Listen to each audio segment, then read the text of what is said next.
आलम तन्हाई के न हमसे ई सहल जाता, एको पल उनका बिना हमरा ना रहल जाता। मिलन के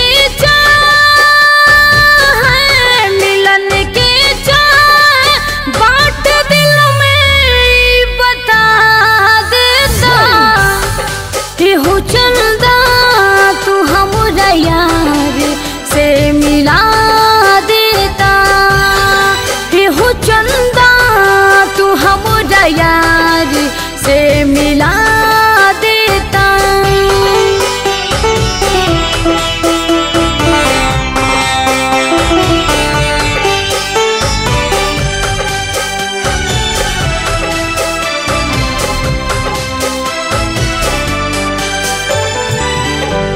हाल दिल हमरो नाही तोहरा से छिपल बाटे, बेकरारी दिल के अब हमरा ई बढ़ल